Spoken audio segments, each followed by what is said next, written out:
إن الحمد لله الذي بنعمته تتم الصالحات الذي علم القرآن خلق الإنسان وكرم وعلمه من البيان ما لم يعلم فسبحان الذي لا يحصى امتنانه باللسان ولا بالقلم نستغفره ونتوب إليه ونشهد أن لا إله إلا الله وحده لا شريك له ونشهد أن سيدنا وسندنا وحبيبنا وطبيبنا وطبيب أرواحنا محمدا عبد الله ورسوله أرسله بالحق بشيرا ونذيرا وداعيا إلى الله بإذنه وسراجا وقمرا منيرا أما بعد فقد قال الله تعالى في كلامه المجيد وفي فرقانه الحميد أعوذ بالله من الشيطان الرجيم بسم الله الرحمن الرحيم إن الله وملائكته يصلون على النبي يا أيها الذين آمنوا صلوا عليه وسلموا تسليما اللهم صل على محمد وعلى آل محمد كما صليت على إبراهيم وعلى آل إبراهيم إنك حميد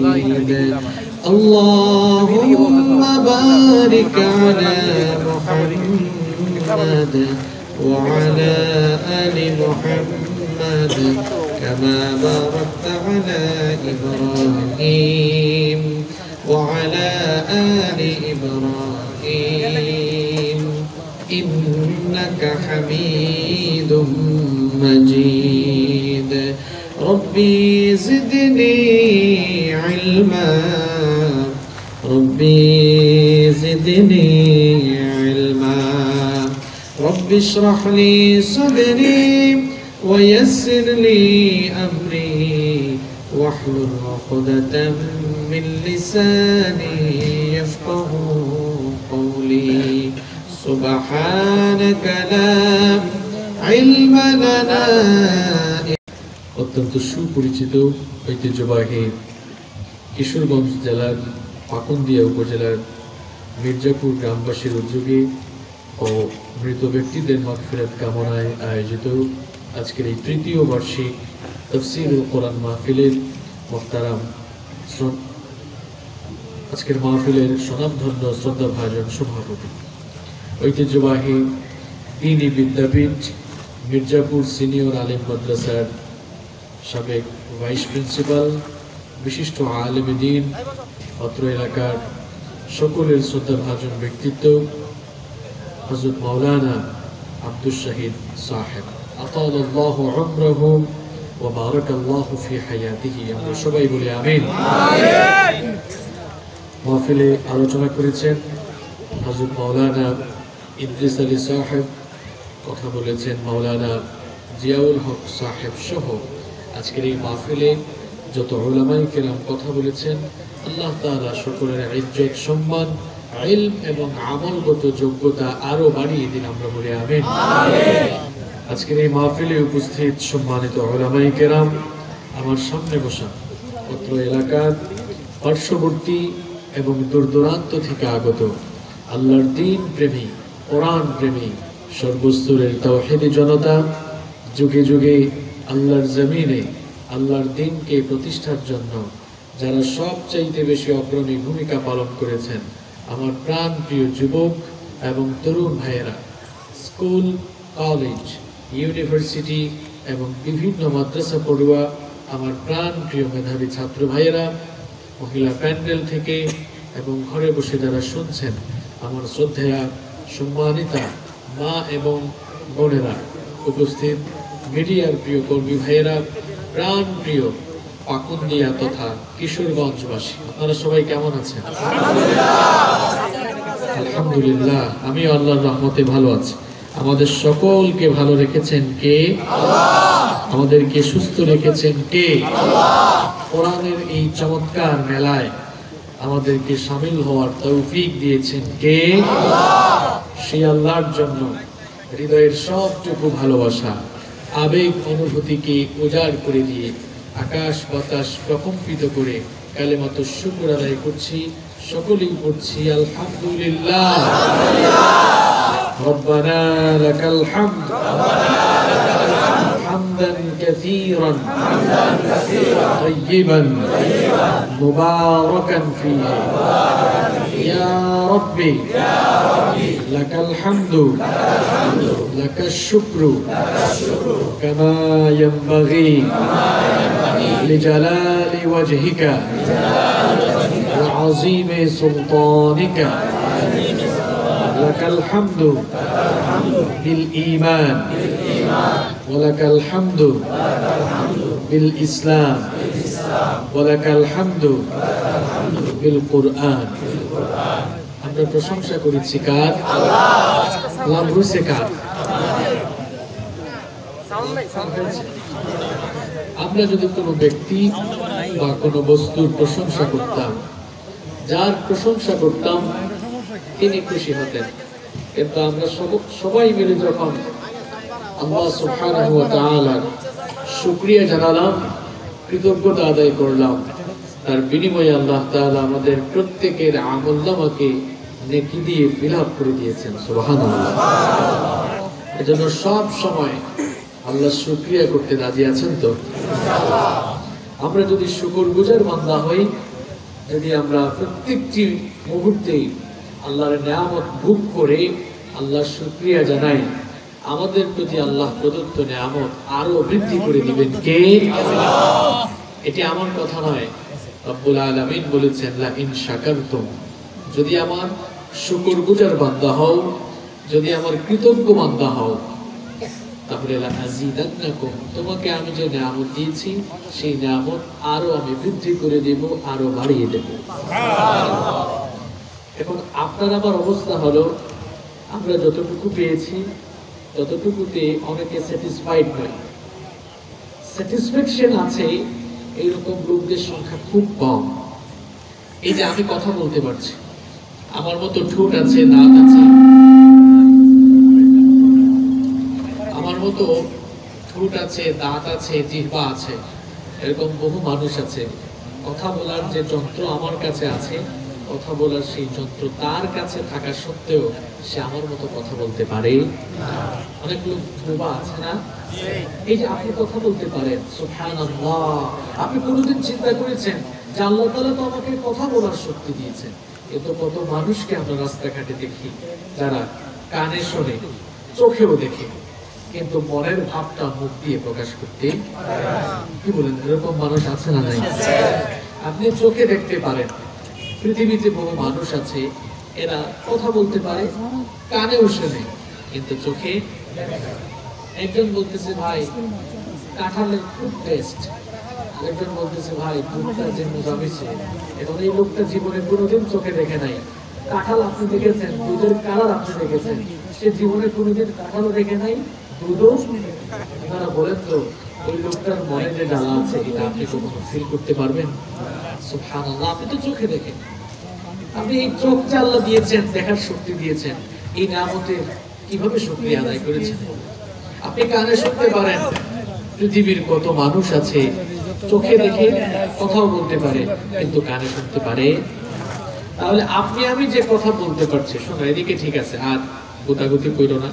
আমার কাছে যেটা মনে হচ্ছে যে মাইকের সেটিং এ কোথাও কোনো প্রবলেম থাকতে পারে। এখন আপনারা যারা আছেন চিল্লাচিল্লি করলে সময় নষ্ট হবে, বুঝতে পেরেছেন? আমার তো আরেকটা প্রোগ্রাম আছে। এই ভাইরা এত কষ্ট করে অল্প সময়ে মাহফিলের আয়োজন করেছে। তাই মাহফিলের আয়োজন করা এটা কিন্তু কম বড় কথা, অনেক কষ্ট করেছে মাহফিলের জন্য। আমিও কষ্ট করে এসেছি অনেক দূর থেকে, আমার ভাইরাও কষ্ট করে আয়োজন করেছে। আবার আপনারাও যে কষ্ট করে আসেন নাই তা নয়, অনেকে না খেয়ে চলে আসছেন। যেহেতু আমরা চলে এসেছি, যেভাবে হোক আওয়াজ না করে জাত সাউন্ড আছে এতটুকুতে আমরা শোনার চেষ্টা করি। নীরব থাকে, দেখবেন আল্লাহ বরকত দিবে ইনশাআল্লাহ। চুপ থাকতে পারবেন না? এখন শোনা যাচ্ছে না ভালো করে? আমার মনে হয় এইদিকে মাইক সেটিং এর সময় আরো দুই একটা মাইক দিলে তখন সাউন্ড একটু বড় হতো। এখানে মাইক দিয়েছে কম, তো এই জন্য আওয়াজ একটু শোনা যাচ্ছে কম। আমার মনে হয় দূর থেকে ভালো সাউন্ড শোনা যায়। সমস্যা প্যান্ডেলের ভেতরে আছে।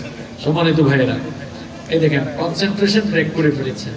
আমরা বলছিলাম এই যে কথা বলতে পারি, দেখতে পারি, শুনতে পারি, এটাও কার দেয়া নিয়ামত? আল্লাহ। আরে এই নিয়ামতের শুকরিয়া আপনি আদায় করেন। শুকরিয়া তো আদায় করেনই না, জবান একটা আছে বলেই আপনি কথা বলার সুযোগ পেয়েছেন বলে যা মন চায় তাই বলেন, খালি ফডর ফডর করে। জবান একটা আছে বলেই কোরআনের বিরুদ্ধে বলে, ইসলামের বিরুদ্ধে বলে, মাহফিলের বিরুদ্ধে বলে, আলেম ওলামার বিরুদ্ধে বলে। এগুলো কিশোরগঞ্জের কথা বলছি না, এগুলো পৃথিবীর বিভিন্ন জায়গার কথা বলছি। কিশোরগঞ্জের মানুষ তো অনেক ভালো, তারা কোরআনের পক্ষে। আপনাকে আল্লাহ তাআলা যে নিয়ামত দিয়েছেন, সেই নিয়ামতগুলোকে আল্লাহর পথে কাজে লাগান। আল্লাহর নাফরমানিতে আপনি এগুলো ব্যবহার করিয়েন না, নইলে কিয়ামতের দিন আল্লাহর কাছ থেকে আপনি বাঁচতে পারবেন না। শুকরগুজারি বান্দায় পরিণত হন। এই যে এখানে অনেক বাইসাইকেল দেখা যায়, এবার আমার দিকে তাকান, বুঝা যাচ্ছে মানুষ খুব মনোযোগী, তাই না? এক লোক রাস্তায় বাইসাইকেল চালায়, হঠাৎ করে দেখতেছে আরে আপনাদের এলাকার মোজাম্মেল ভাইয়ের খুব সুন্দর একটা মোটরসাইকেল আছে। তো সে চিন্তা করছে কেন যে আমার একটা মোটরসাইকেল হলো না। কোনোভাবে মোটরসাইকেলের মালিক হলো। এরপরে বলতেছে এই এলাকার এক লোক এক্স করোলা, জি করোলা প্রাইভেট গাড়ি ইউজ করে, আমার যদি একটা থাকতো, কোনো কারণে যদি একটা গাড়ির মালিক হয়, তখন বলে এটা তো এক্স করোলা, জি করোলা, যদি একটা এলিয়ান একটা প্রিমিয়াম পেতাম, হ্যাঁ তাহলে তো ভালো হতো। একটা এলিয়ান প্রিমিয়াম পাওয়ার পরে আবার বলে এখন যদি একটা ল্যান্ড ক্রুজার, বিএমডব্লিউ, হেরিয়ার এরকম দামি দামি গাড়ি ইউজ করতে পারতাম তাহলে ভালো লাগতো। কিশোরগঞ্জে বাড়ি বানিয়েছে, বলে যদি ঢাকা শহরে বানাতে পারতাম, ঢাকায় বানিয়েছে, কয় এখন যদি সেকেন্ড হোম দেশের বাইরে করতে পারতাম। এই যে আমাদের চাহিদা পুরায় না। আল্লাহ নবীর একটি হাদিস আমার মনে পড়ে গেল। আল্লাহ নবী বলছেন যে আদম সন্তানকে যদি সোনা ভরা একটা মাঠ দেওয়া হয়, সোনা ভরা একটি মাঠ পাওয়ার পর সে আরেকটি সোনা ভরা মাঠ পেতে কামনা করবে। আদম সন্তানের পেট 3.5 হাত মাটি ছাড়া অন্য কিছু দিয়ে ভরবে না। এত বাড়ি বাড়ি গাড়ি গাড়ি টাকা পয়সা করছেন, কাপড়ে কয়টা পকেট আছে আমাকে বলেন? কিছুই তো নিয়ে যেতে পারবেন না।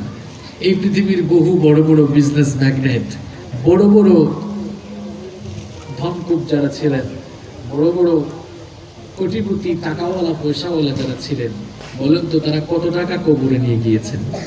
কয়টা বাড়ি নিয়ে কবরে গিয়েছেন? ওই হুজুর এটা আমার জন্য না, আমার ছেলে মেয়েদের জন্য করে যাচ্ছে। ওই ছেলেরাই দেখবেন হাটিয়া বহন করে কবরে একা রেখে আসবে, কিছুই আপনাকে দিবে না। আমি যে কথা বলছিলাম, আপনি একটু শুকরিয়া করেন, যতটুকু পেয়েছেন আলহামদুলিল্লাহ, আল্লাহর শুকরিয়া করেন, আল্লাহ তাআলার প্রতি কৃতজ্ঞতা জানান। বেশি লোভে পড়ে যাইয়েন না। যা পেয়েছেন তাতে স্যাটিসফাইড থাকেন। কিশোরগঞ্জে বাড়ি আছে, রাতের বেলা বের হয়ে দেখিয়েন কত মানুষ ঘর বাড়ি নাই, বস্তা গায়ে দিয়ে রাস্তায় রাস্তায় ঘুমায়, এরকম আছে না নাই? আপনি একটা বাড়ির মালিক হয়েছেন, তাও আপনার মনে সন্তুষ্টি কাজ করে না, আল্লাহর শুকরিয়া জানাতে ইচ্ছে হয় না। কেন হয় না বলেন? আল্লাহর শুকরিয়া জানান, আল্লাহর শুকরিয়া জানালে আপনি আর কামনা করা লাগবে না। দেখেন আল্লাহ তাআলা কোরআনুল কারীমে কি বলেছেন, লা ইন শাকারতুম, যদি তুমি আমার শুকরগুজার বান্দা হয়ে যাও, তোমার এইটা লাগবে ওইটা লাগবে, কিছুই আর বলা লাগবে না, লা আযীদান্নাকুম, তোমাকে বাড়িয়ে দেওয়া আমার দায়িত্ব হয়ে যায়। আরো আস্তে বলেন সুবহানাল্লাহ। আমার কথা বুঝতে পেরেছেন? আল্লাহ তাআলা বলছেন, বান্দা তুই আমার শুকরিয়া কর, আমার প্রশংসা কর, আমার জিকির কর, কারণ যা আমাদেরকে দিয়েছেন কে? আল্লাহ বলছেন এগুলো পেয়েছিস, আমার শুকরিয়া কর, আমার প্রশংসা কর, আমার পথে চল, চাওয়া লাগবে না, লা আযীদান্নাকুম, আমি এমনি এমনি তোরে আরো বাড়িয়ে দেব। সুবহানাল্লাহ। তাহলে সব সময় আমরা কার প্রশংসা করব? আল্লাহ তাআলা আমাদেরকে তার শুকরগুজার বান্দায় পরিণত করে দিন, আমরা বলি আমিন। কষ্ট হচ্ছে আমাদের? কারা কারা দুপুরে খান নাই হাত তোলেন তো। মুজাম্মিল ভাই এত মানুষকে খাওয়াইতে পারেন, আপনিও খান নাই, অসুবিধা নাই, আমরা মন ভরে কোরআন শুনবো, এরপরে পেট ভরে খাবো ইনশাআল্লাহ। আমাদের দিলেরও তো একটা পিপাসা আছে কিনা? আমরা কোরআন শুনবো, তবে পেটের কথা থাকলে আবার কোরআন শুনতে ভালো লাগবে না খারাপ লাগবে, এটা তো বুঝতে পারছি না। ভালো লাগবে আপনাদের? ভালো লাগবে তো? করেন ইনশাআল্লাহ। আল্লাহ তাআলা যেন শেষ পর্যন্ত প্রত্যেকটি কথা ফুললি কনসেন্ট্রেট হয়ে শোনার এবং বাস্তব জীবনে প্রত্যেকটি কথা মেনে চলার তৌফিক আমাদেরকে দান করেন, আমরা বলি আমিন। সম্মানিত ভাইয়েরা, আমরা কোরআনের মাহফিলে বসেছি, এটা রাজনৈতিক কোনো মঞ্চ নয়। কোরআনের এই মাহফিলে দল মত নির্বিশেষে সকল স্তরের মানুষ এটি এসে অ্যাটেন্ড করে। এজন্য আমি তো প্রায় জায়গায় বলি যে যেই এলাকায় মাহফিল হয় ওই এলাকায় একটা উৎসব কাজ করে। এটা আপনাদের এলাকায় হয় কিনা? ঘরে ঘরে মেহমান চলে আসে, দেখা যায় দল মত সবকিছু ভুলে গিয়ে সকল মানুষ এসে মাহফিলে শামিল হয়। দল মত সবকিছু ভুলে গিয়ে মানুষ কাঁধে কাঁধ মিলিয়ে সবাই মিলে মাহফিল বাস্তবায়ন করে। এই জন্য মাহফিলে আমরা কোরআন সুন্নাহ থেকে মুসলিম উম্মাহকে আল্লাহর দ্বীনের দিকে আহ্বান করি, তাদের চরিত্র সংশোধনের কথা বলি, জান্নাত উপযোগী জীবন গঠনের কথা বলি। এই মাহফিলগুলো আমাদের জ্ঞান আহরণ করার জায়গা। এই মাহফিলগুলো হচ্ছে আপনাদের জ্ঞান আহরণ করার জায়গা। এখান থেকেই তো আপনারা জানবেন, এখান থেকে আপনারা দিলের খোরাক পাবেন। আল্লাহ তাআলা যেন আমাদেরকে বুঝার তৌফিক দান করে। সম্মানিত ভাইয়েরা, আপনারা বলেন তো কোরআনুল কারীম এই কিতাব নাজিল করেছেন কে? আল্লাহ। আরো আস্তে বলেন, নাজিল করেছেন কে? আল্লাহ। আগেই তো সাউন্ড ভালো ছিল, এখন আবার কোন কারবারি করলাম? কোরআনুল কারীম এই কিতাব নাজিল করেছেন কে? আল্লাহ। এই কিতাবের ভেতরে সূরা আছে কয়টা? 114। যারা বলছেন না একটু জবাবটা খুলেন, সবার সাথে তাল মিলিয়ে বলেন, কোরআনের ভেতরে সূরা আছে কয়টা? 114। এবার বলেন তো এই 114টা সূরার ভেতরে কোরআনুল কারীমের সবচেয়ে দামি এবং মর্যাদা সম্পন্ন সূরার নাম কি? মাশাআল্লাহ, সূরাতুল ফাতিহা। কেন? What's the reason? এর কারণ কি? কোরআনুল কারীমের সব সূরার ভেতরে সূরাতুল ফাতিহা সবচেয়ে দামি এবং মর্যাদা সম্পন্ন সূরা। কেন? কারণ এই সূরা হচ্ছে preface of the holy book Quran, introduction of the holy book Quran, headline of the holy book Quran. এটি হচ্ছে কোরআনুল কারীমের প্রিফেস, ভূমিকা। এবং এই সূরাটি কোরআনুল কারীমের এত গুরুত্বপূর্ণ সূরা, এই সূরাটিকে কেউ যদি বড় করে ব্যাখ্যা করতে থাকে তাহলে এই সূরাটিকে বড় করলে বড় হতে হতে হয়ে যাবে পুরো কোরআন, একেবারে পুরো কোরআনে কারীম হয়ে যাবে। আবার কোরআনুল কারীমকে কেউ যদি সংক্ষিপ্ত করা শুরু করে, ছোট করা শুরু করে দেয়, ছোট করতে করতে করতে করতে হয়ে যাবে সূরাতুল ফাতিহা। সুবহানাল্লাহ। সূরাতুল ফাতিহা এটি এমন একটি সূরা, রাসূল করিম সাল্লাল্লাহু আলাইহি ওয়াসাল্লাম বলেছেন, লা সালাতা লিমান লাম ইয়াকরা বিফাতিহাতিল কিতাব। যদি কেউ সূরাতুল ফাতিহা না পড়ে তাহলে নামাজি হবে না। বলেন তো আপনাদের মসজিদের ইমাম সাহেব মাগরিবের নামাজে আল্লাহু আকবার বলে নামাজে দাঁড়িয়ে তেলাওয়াত শুরু করে এভাবে, আল্লাহু আকবার, আর-রহমান আল্লামাল কুরআন খালাকাল ইনসান আল্লামাহুল বায়ান। লোকমা দিবেন না আপনারা? বলবেন কি হুজুর সূরা ফাতিহা কোথায় গেল? কারণ সূরা ফাতিহা ছাড়া নামাজ হয় না। চিন্তা করেছেন কত গুরুত্বপূর্ণ সূরা? তাহলে আমরা জানতে পারলাম কোরআনুল কারীমের 114টি সূরার ভেতরে সবচেয়ে দামি সূরার নাম হলো সূরাতুল ফাতিহা। এবার আসুন যে প্রশ্নটি করে আলোচনায় এবার ঢুকে যাব। বলেন তো এবার সবচেয়ে দামি সূরা যদি হয় সূরাতুল ফাতিহা, কোরআনুল কারীমে আয়াত আছে কয়টা? ৬৫০০ প্লাস, তাই না? তাহলে কোরআনুল কারীমের ৬৫০০ প্লাস, ৬৫০০-এরও বেশি আয়াত রয়েছে। সকল আয়াতের মধ্যে সবচাইতে দামি আয়াত কোনটা? আচ্ছা, যারা জানেন না, বলতে পারলেন না, তারা শিখে যান। যারা বলেছেন তাদের অ্যান্সার, তাদের উত্তর সঠিক হয়েছে। কোরআনুল কারীমের 114টি সূরার ভেতরে সবচাইতে দামি সূরা সূরাতুল ফাতিহা। আর কোরআনুল কারীমের ৬৫০০-এরও বেশি আয়াতের মধ্যে সবচাইতে দামি আয়াতটার নাম হলো আয়াতুল কুরসি। এটি তো কোরআনের মাহফিল, তাই না? নাকি কিসসা কাহিনী বলার জায়গা? তো চলো, এটি যেহেতু কোরআনের মাহফিল, এই জন্য আজ এই তাফসীরুল কোরআন মাহফিলে আমরা আল্লাহর কিতাবে কোরআনের সবচাইতে দামি আয়াত থেকে আলোচনা শুরু করব ইনশাআল্লাহ। তাহলে আজ আমরা কোরআনুল কারীমের যে আয়াত নিয়ে আলোচনা করব সেই আয়াতটার নাম আয়াতুল কুরসি। চলুন আমরা সবাই তিলাওয়াতের মাধ্যমে আজকের আলোচনায় প্রবেশ করি। আপনারা আয়াতুল কুরসি অনেকের মুখস্থ আছে, অনেকের মুখস্থ নাই। যাদের মুখস্থ আছে আমার সাথে তেলাওয়াত করবেন, যাদের নাই তারাও ঠোঁট মেলাবেন। কারণ কোরআন পড়লেই প্রত্যেকটা অক্ষরে আমলনামায় 10 করে নেকি থাকবে। এই নেকি থেকে আমরা মাহরুম হব না। আমরা প্রত্যেকেই তেলাওয়াত করবো ইনশাআল্লাহ। চলুন আমরা শুরু করি, পড়েন আমার সাথে। আউযু বিল্লাহি মিনাশ শাইতানির রাজীম। বিসমিল্লাহির রাহমানির রাহিম। আল্লাহু লা ইলাহা ইল্লা হুয়াল হাইয়ুল কাইয়্যুম লা তাখুযুহু সিনাতুন ওয়া লা নাওম লাহু মা ফিস সামাওয়াতি ওয়া মা ফিল আরদ মান যাল্লাযী ইয়াশফা'u 'indahu ইল্লা বিইذনিহি ইয়া'লামু মা বাইনা আইদিহিম ওয়া মা খালফাহুম ওয়া লা ইউহীতুনা বিশাইইন মিন ইলমিহি ইল্লা বিমা শা'a ওয়াসি'a কুরসিয়্যুহু السماوات والأرض ولا يئوده حفظهما وهو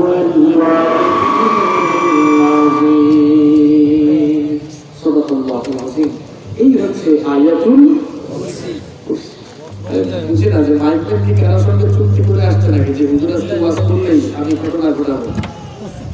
এরকম চুক্তি আছে কিনা বলো।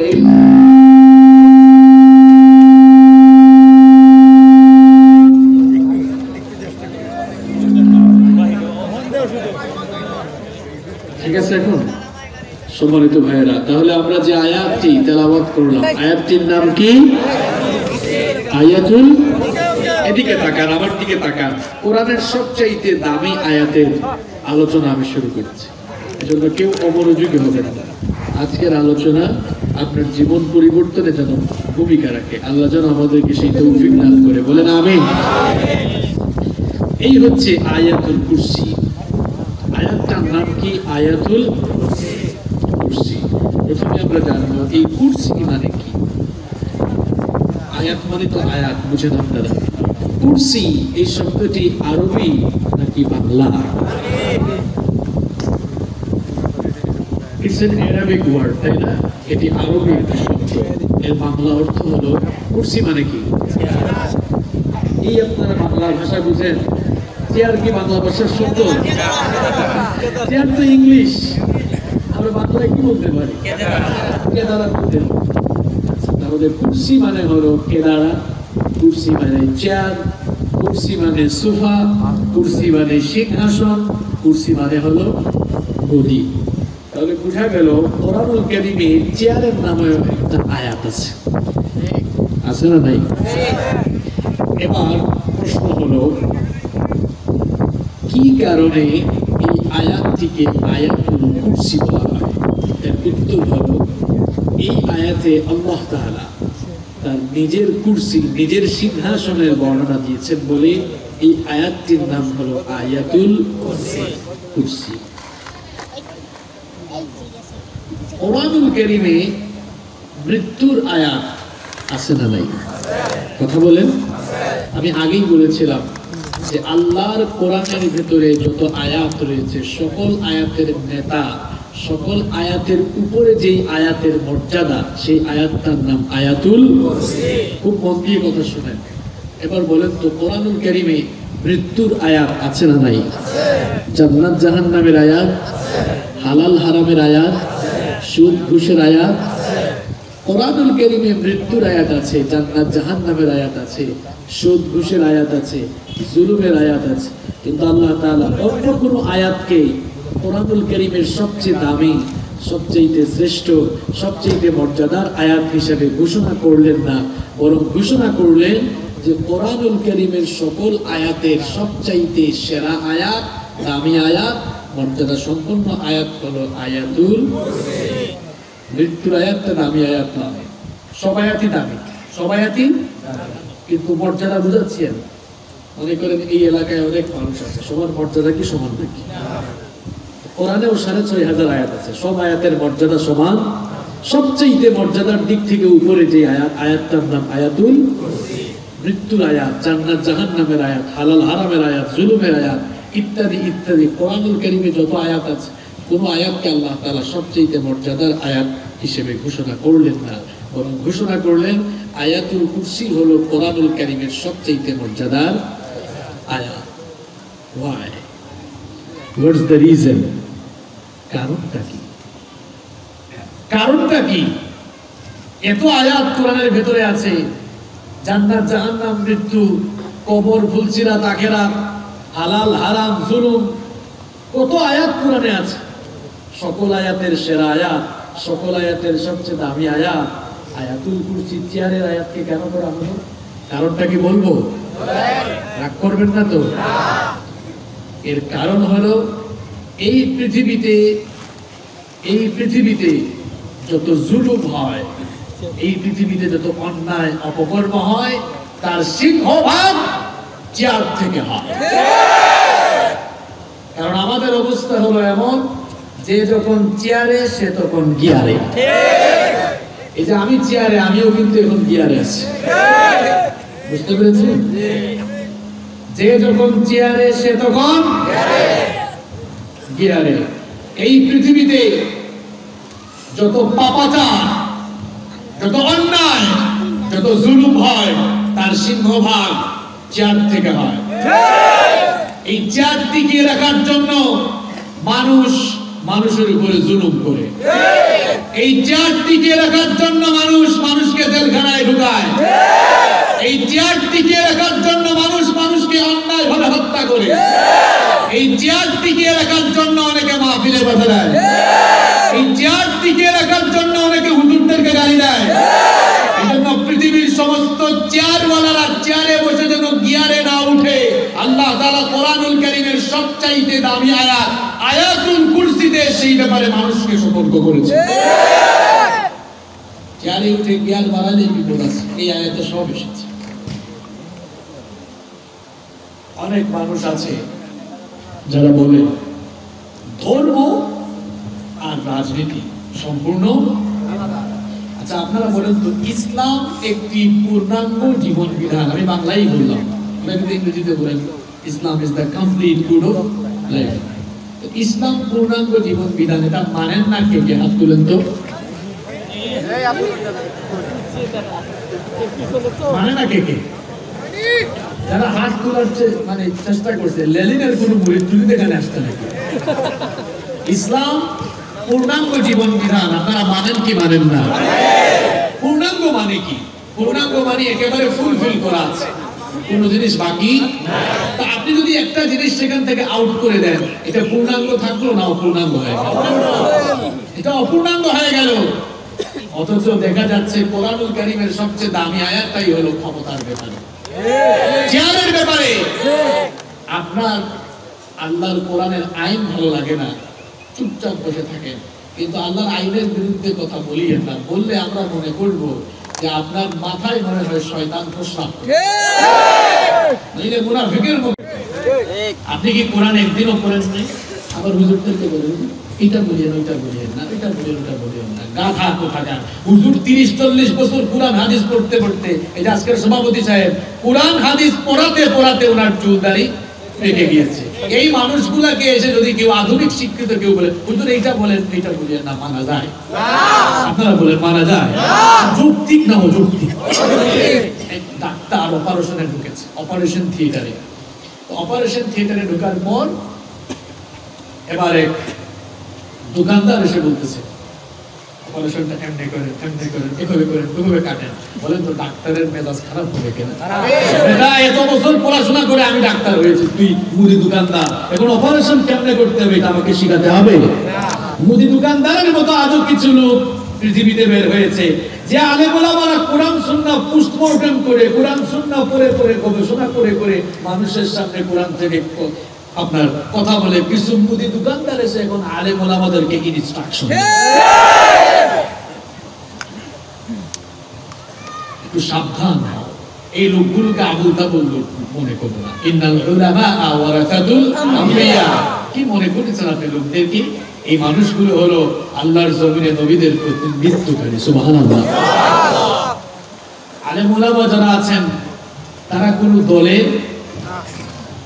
কোনো দলের প্রতিনিধিত্ব করেন না, কোন নেতা বা কোন ব্যক্তির দালালি করেন না। তবে এটা সত্য, হক্কানি উলামায়ে কেরাম আল্লাহ এবং রাসূলের দালালি করেন, আগেও করেছেন, এখনো করছেন। যতদিন তারা বাঁচবেন আল্লাহ আর রাসূলের দালালি করেই যাবেন, কেউ এতে তাদেরকে আটকাতে পারবে না। তাহলে কোরআনুল কারীমের সবচেয়ে দামি আয়াত কোন আয়াত? কেন চেয়ারের আয়াতটা কেন? কারণ চেয়ার থেকে গিয়ার উঠে, গিয়ার উঠলে অনেক কিছু হয়, আছে না নাই? এই জন্য আল্লাহ বলছেন তোমার গিয়ারটা নামাও, এখানে সব গিয়ারের বর্ণনা একটু করে আসবে। আয়াতটার নাম কি? আয়াতুল কুরসি। আমি এই আয়াতের তাফসীর শুরু করার আগে আরেকটি বিষয়ে কথা বলতে চাই, সেটি হলো কি কারণে আয়াতুল কুরসি কোরআনের সবচেয়ে দামি আয়াত হলো? এর উত্তর হলো এই আয়াতটির ভিতরে আল্লাহ তাআলা তার নিজের সম্পূর্ণ পরিচয় তুলে দিয়েছেন। সুবহানাল্লাহ। কোরআনুল কারীমের অন্যান্য আয়াতগুলোতে আল্লাহ তাআলা অনেক জায়গায় তার পরিচয় দিয়েছেন, কিন্তু পূর্ণাঙ্গ পরিচয় কোন আয়াতে? এটি হচ্ছে কোরআনুল কারীমের একমাত্র আয়াত যে আয়াতের ভিতরে আল্লাহ তাআলা তার সম্পূর্ণ পরিচয় তুলে ধরেছেন। সুবহানাল্লাহ। যেন আমরা এটাকে এভাবে বলতে পারি, অল ইন ওয়ান, একের ভিতরে সব, একের ভিতরে সব। আয়াতুল কুরসি কোরআনের সবচেয়ে দামি আয়াত কেন? এর আরেকটি কারণ হলো এই আয়াতে আল্লাহ তাআলা তার তাওহীদ, একত্ববাদের পরিচয় দিয়েছেন। আয়াতুল কুরসি সবচেয়ে দামি আয়াত কেন? এর আরেকটি উত্তর হলো এই আয়াতের ভিতরে আল্লাহ তাআলা তার ইসমে আযম ঢুকিয়ে দিয়েছেন। সুবহানাল্লাহ। ইসমুল্লাহিল আযম মানে আল্লাহর সুবহান নাম। ইসমে আযম কি জানেন? ইসমে আযমের ফজিলত হলো আল্লাহ নবী বলেছেন আল ইসমুল আযম, আল ইসমুল আযম আল্লাযী ইযা দুইয়া বিহি আজাবা ওয়া ইযা সুইলা বিহি আতা। আল্লাহর কোন বান্দা যখন ইসমে আজম পাঠ করে আল্লাহর কাছে কোনো কিছু চায়, আল্লাহ তাআলা তার বান্দার হাতকে খালি হাতে ফিরান না। ইসমে আজম পাঠ করে বান্দা আল্লাহর কাছে যা চায়, আল্লাহ বান্দার সকল চাওয়া পূরণ করে দেয়। তাহলে আয়াতুল কুরসির ভেতরে ইসমে আজম আছে না নাই? মুফাসসিরিন কেরাম বলেছেন ইসমুল আজম সেটা কি? আল হাই আল কাইয়ুম। এটাও আয়াতুল কুরসির ভেতরে ঢুকিয়ে দিয়েছেন কে? আল্লাহ। আয়াতুল কুরসি কোরআনুল কারীমের দামি আয়াত কেন? এখানে আল্লাহ তাআলা তার সভরেনিটি, আল্লাহ তাআলা তার সভরেনিটি, তার সার্বভৌমত্বের পরিচয় তুলে ধরেছেন। আয়াতুল কুরসি কোরআনের দামি আয়াত কেন? এই আয়াতে আল্লাহ তাআলা তার নিজের ক্ষমতার চেয়ারের পরিচয় তুলে ধরেছেন। এই জন্য এই সকল কারণে আয়াতুল কুরসি হলো কোরআনুল কারীমের সবচেয়ে দামি। আলোচনা শুরুর আগে চলুন এই আয়াতের ফজিলত জেনে নিই। এই আয়াতটি এতই ফজিলতপূর্ণ, বিশ্বনবী সাল্লাল্লাহু আলাইহি ওয়াসাল্লাম বলেছেন, মান ক্বারাআ আয়াতাল কুরসি দুবুরা কুল্লি সালাতিন মাকতুবা লাম ইয়ামনাহু মিন দুখুলিল জান্নাতি ইল্লাল মাউত। বিশ্বনবী সাল্লাল্লাহু আলাইহি ওয়াসাল্লাম বলেছেন, আল্লাহর যে বান্দা কিংবা আল্লাহর যে বান্দি প্রত্যেক ফরজ নামাজের পরে আয়াতুল কুরসি নিয়মিত পাঠ করে, আর আয়াতুল কুরসির ভেতরে থাকা বিষয়গুলোকে যারা নিজেদের জীবনে আমল করে, এই লোকটা জান্নাতে যাওয়ার জন্য মৃত্যু ছাড়া মাঝখানে আর কোনো বাধা থাকে না। অর্থাৎ লোকটা মরে না, এই জন্য জান্নাতে, মরে গেলে এই লোকটার জন্য জান্নাতের দরজা খুলে দিবেন কে? আপনারা বলবেন হুজুর তাহলে জান্নাতে ঢোকার খুব সুন্দর একটা টিপস আজকে আপনি দিয়ে দিয়েছেন, পেয়ে গেছি, এই তো শেষ। প্রত্যেক ফরজ নামাজের পরে আয়াতুল কুরসি পড়বো আর সোজা জান্নাতে। এত সোজা? আয়াতুল কুরসি পড়বেন আর চেয়ারে বসে গিয়ার দেখাবেন, জুলুম করবেন, মানুষের হক মেরে খাবেন, এরপরে আপনি অন্যায় অপকর্ম করবেন, আল্লাহর জান্নাত কি মামুবাড়ি নাকি? আয়াতুল কুরসির ভেতরে যা আছে আপনার নিজের জীবনেও তা থাকা। আয়াতুল কুরসি তো প্রিন্টেড কোরআনে লেখা আছে, আপনাকে হয়ে যেতে হবে প্র্যাকটিক্যাল কোরআন। শুধু প্রিন্টেড কোরআন ধরে থাকলে হবে না, নিজেকে প্র্যাকটিক্যাল কোরআনের ভূমিকায় দাঁড় করাতে হবে, তখনই আপনি জান্নাতে ঢুকতে। এত সোজা না। আজকে আসুন একটা আমল শিখে যাই। 5 ওয়াক্ত ফরজ নামাজ শেষ করলে আমরা যে আয়াতটি পাঠ করব, আয়াতটার নাম কি? বলবেন তো আপনারা? আয়াতুল কুরসি লজ্জা শরমের ব্যাপার নাই, হাত তুলেন তো। কার কার মুখস্থ নাই হাত তুলেন, লজ্জা শরমের ব্যাপার নাই। যারা পারেন না এখনো মুখস্থ করেন নাই, ঠিক আছে, হাতগুলো নামান। এখানে আয়াতুল কুরসি একটি আয়াত, মাত্র 3-4 লাইনের একটি আয়াত, ছোট ছোট 10টি অংশ রয়েছে। 10 দিন কষ্ট করে এই আয়াতটি মুখস্থ করতে পারবেন না?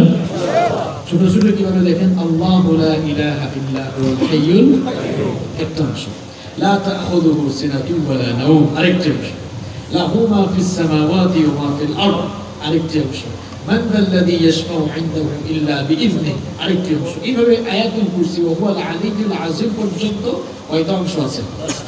ছোট ছোট 10টি অংশ। 10 দিনে মুখস্থ করতে পারবেন না। যে আয়াত প্রত্যেক ফরজ নামাজের পরে পড়লে জান্নাত ওয়াজিব হয়ে যায়, এই আয়াতটি আপনার আমার সকলের মুখস্থ করার দরকার আছে না নাই? আপনারা যারা মুখস্থ করেন নাই এখনো, বলেন আজকের এই মাহফিলে এই সিদ্ধান্ত কি নেওয়া যায় যে আমরা সবাই মুখস্থ করে ফেলবো? বলেন ইনশাআল্লাহ। আর যাদের মুখস্থ আছে, আমরা অনেক সময় কি হয়ে জানেন, আমরা আমল করি না। আমার সম্মানিত ইমাম ভাইয়েরা, আজকের মাহফিলে যারা এসেছেন, আমি আপনাদের কাছে অনুরোধ করব, আপনারা অনেকে আছেন সালাম ফেরানোর পরে মুসল্লিদের জোর জবরদস্তির কারণে তাড়াতাড়ি আল্লাহুম্মা আমিন দিয়ে দেন।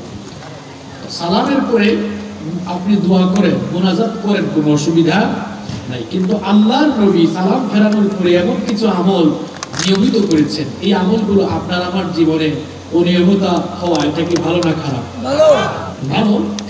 প্রশ্ন বুঝেন নাই? আল্লাহর নবী সালাম ফেরানোর পরে যে আমলগুলো নিয়মিত করেছেন, ওই নিয়মিত আল্লাহর নবীর নিয়মিত আমলগুলো আমাদের জীবনে অনিয়মিত হওয়া, এটা ভালো লক্ষণ না খারাপ লক্ষণ? এই তো বুঝতে পেরেছি।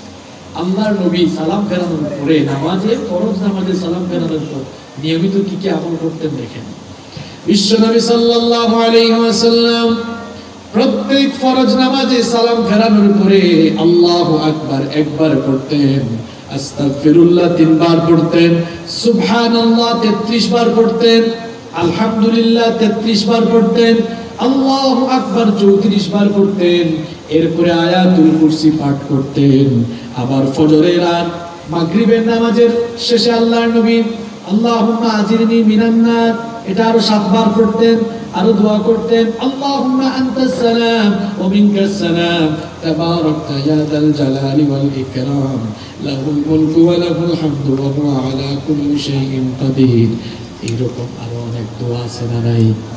এই দোয়াগুলো আল্লাহর নবী নিয়মিত আমল করতেন। তাহলে এই আমলগুলো, যে আমলগুলো আল্লাহর নবী সব সময় করতেন, এগুলো আপনার আমারও আমল করার দরকার আছে না নাই? আমার সম্মানিত ইমাম ভাইয়েরা যারা মাহফিলে এসেছেন, সালাম ফেরানোর পরে অন্তত 2-1 মিনিট মুসল্লিদেরকে ছেড়ে দেন, আর মুসল্লি ভাইদেরকে বলেন যে আপনারা ওই আমলগুলো করেন। সবাই মিলে যদি আমলগুলো করি তাহলে লাভ আছে না নাই?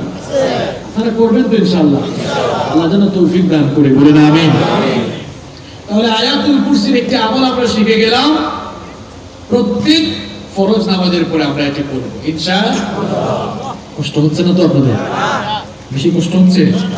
শেষ করে দিই। আমরা এতক্ষণ কি করলাম, একটা রিভিউ দিই। হ্যাঁ, একটা রিভিউ, ছোট্ট একটা রিভিউ। আমরা প্রথমে আয়াতুল কুরসির প্রাইমারি কিছু ইনফরমেশন জেনেছি, আয়াতুল কুরসির অর্থ, এরপরে আয়াতুল কুরসি, এটির নাম আয়াতুল কুরসি কেন রাখা হলো, কি কারণে শ্রেষ্ঠ আয়াত, এরপরে এর ফজিলত জেনেছি। আর কোনো কথা বাড়াবো না, এবার সরাসরি আয়াতের ব্যাখ্যা করে শিক্ষা নিয়ে বাড়ি চলে যাবো ইনশাআল্লাহ। অল্প কয়েক মিনিট ধৈর্য ধরে থাকা যাবে না? তো চলেন আমরা আয়াতুল কুরসির আলোচনা শুরু করে দিই।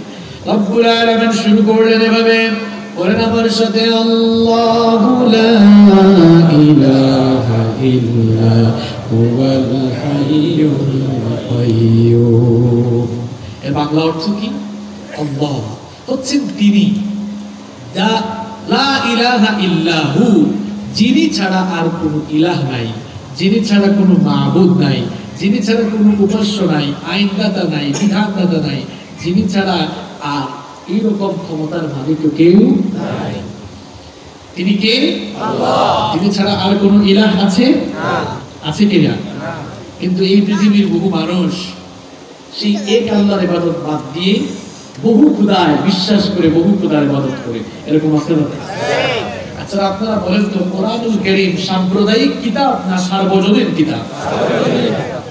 সার্বজনীন না সাম্প্রদায়িক? যদি কোরআনুল কারীম সাম্প্রদায়িক কিতাব হতো তাহলে আল্লাহ তাআলা কোরআনের ভিতরে বলতেন হুদাল লিল মুসলিমিন, এটি মুসলমানদের হেদায়েতের জন্য। যেহেতু কোরআনুল কারীম সমগ্র মানবতার জন্য নাযিল হয়েছে, এজন্য আল্লাহ তাআলা বলেছেন হুদাল লিন নাস। কোরআন হচ্ছে বিশ্ব মানবতার সকল ধর্মের, সকল বর্ণের, সকল মানুষের একেবারে হেদায়েত পাওয়ার গাইডলাইন। সুবহানাল্লাহ পড়েন। তাহলে কোরআন সাম্প্রদায়িক নয়, বরং কোরআন হলো সার্বজনীন একটি কিতাব। তো আল্লাহ তাআলা কোরআন যেহেতু সার্বজনীন, সকলের জন্য নাযিল করেছেন, এজন্য আল্লাহ তাআলা সকলকে উদ্দেশ্য করে কোরআনের ভিতরে কথা বলেছেন। রব্বুল আলামিন তার নিজের পরিচয় আমাদেরকে জানাচ্ছেন। যদি আল্লাহ তাআলা তার নিজের পরিচয় আমাদেরকে না জানাতেন তাহলে আল্লাহর পরিচয় তালাশ করতে গিয়ে আমরা অনেকে ভুল করে ফেলতে পারতাম। এই জন্য আল্লাহ তাআলা আমাদের উপরে বড় একটি রহমত করেছেন যে তিনি তার নিজের